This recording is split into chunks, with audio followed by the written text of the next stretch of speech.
The divided soul theory का जो पहला कंसेप्ट आती है वो ये कहती है कि the soul never dies but it never stay a whole.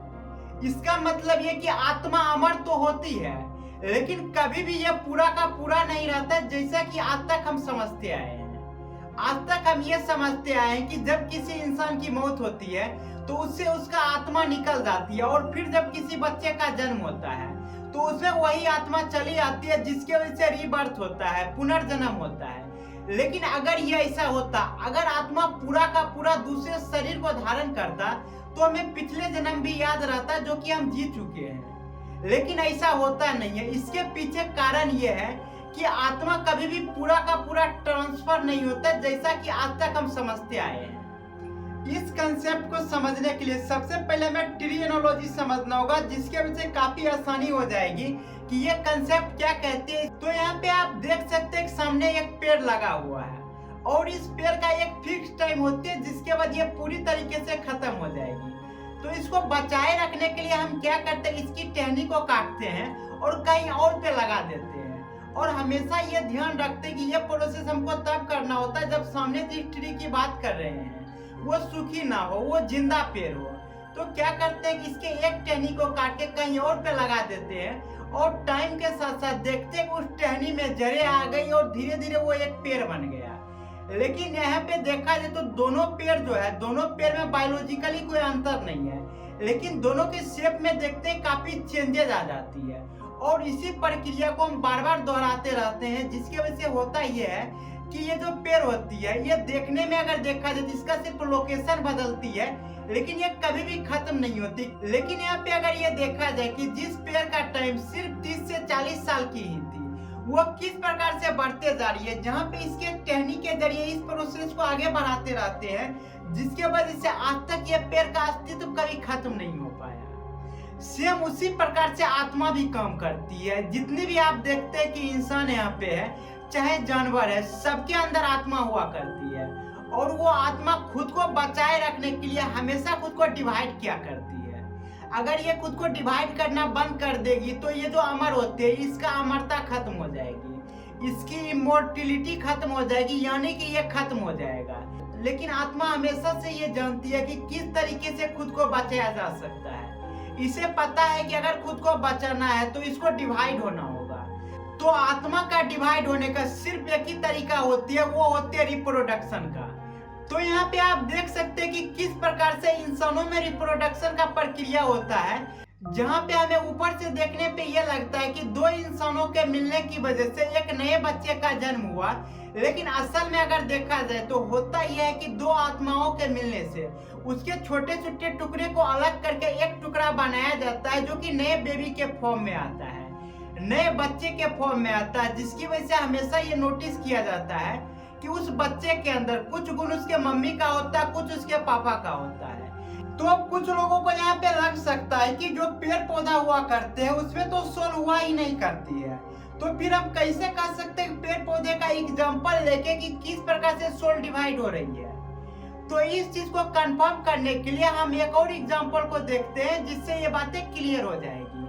तो सबसे पहले यूनिवर्सल बातों को हम समझ लेते हैं कि धरती पे जितना भी जीव है जो सांसें ले रही है, जो जिंदा है, सभी के अंदर सिर्फ एक आत्मा हुआ करते, मतलब सिंगल सोल। तो अब हम बात करते हैं स्टार फिश की। स्टार फिश एक ऐसी फिश होती है जिसके अगर एक बाजू को काट भी दे और कटे हुए बाजू में अगर उसका सेंटर डिस्क मौजूद हो तो ये फिर से अपने आप को रीग्रोथ करके एक स्टार फिश बना लेती है। यहाँ पे आप देख सकते हैं कि एक स्टार फिश से कैसे दो स्टार फिश बन गई है। अब दोनों सांसें ले रही है, इसका मतलब ये कि अब दोनों के अंदर आत्मा आ चुकी है। तो सवाल ये उठता कि आत्मा आई कहाँ से? ऊपर से तो आने वाली है नहीं कि ऊपर से आत्मा ये आ गई है।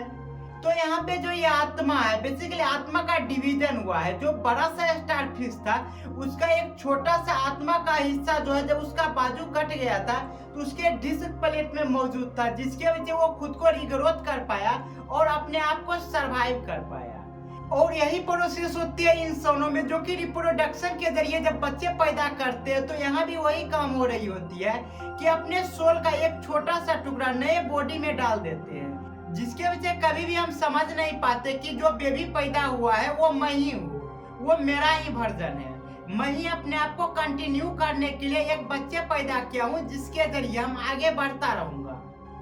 असल में यहाँ पे देखा जाए तो देखने से ये लगता है कि संतान पैदा करना या बच्चा पैदा करना सिर्फ हमारी चाहत होती है, पर वो हमारी चाहत नहीं होती, बल्कि हमारा जो आत्मा है, हमारा जो सोल है, उसका अर्घ होता है ये चीज करना।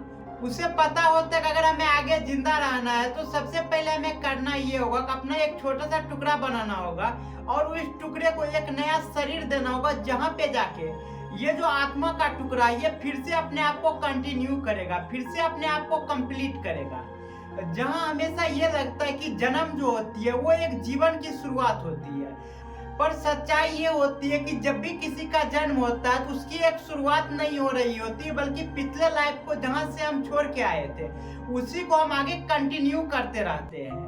लेकिन यहाँ पे फर्क ये होता है कि जब हम नए जीवन को कंटिन्यू करते तो उसी वक्त पुराना जीवन पूरी तरीके से खत्म नहीं होती। जैसे कि हमने ट्री एनोलॉजी में समझा कि जब हम ट्री के एक ब्रांच को कहीं पे काट के लगाते हैं तो वहाँ पे एक नया ट्री बन भी रहा होता है, लेकिन सेम टाइम पे पुराना ट्री भी जिंदा रहता है। ऐसा नहीं होता कि अगर नया ट्री आ गया तो पुराना ट्री उसी वक्त खत्म हो जाएगी। तो इस तरीके से सोल हमेशा खुद को बचाए रखती है और सोल जो होती है वो अमर होती है। और यहाँ पे होता ही है कि सोल का जो एक टुकड़ा नए बॉडी को धारण किया, जहाँ पे खुद को वो फिर से डेवलप कर रही है, वहीं पे जो पुराना शरीर बच जाता है जिसमें अभी बचा हुआ सोल है, उसका ये टुकड़ा इसी शरीर के साथ खत्म हो जाती है। तो आज तक जो हमारा ये सवाल था कि आत्मा अमर होती है, ना तो इसे मारा जा सकता और ना ही इसे बनाया जा सकता है, पर ये थ्योरी ये कहती है कि आत्मा अमर होती है, लेकिन उस तरीके से नहीं जिस तरीके से आज तक समझते आए हैं। तो अब सवाल ये आता है कि अगर दोनों शरीर के अंदर एक ही आत्मा है तो एक दूसरे को पहचान क्यों नहीं पाते? आखिर क्यों दोनों में इतना अंतर होती है?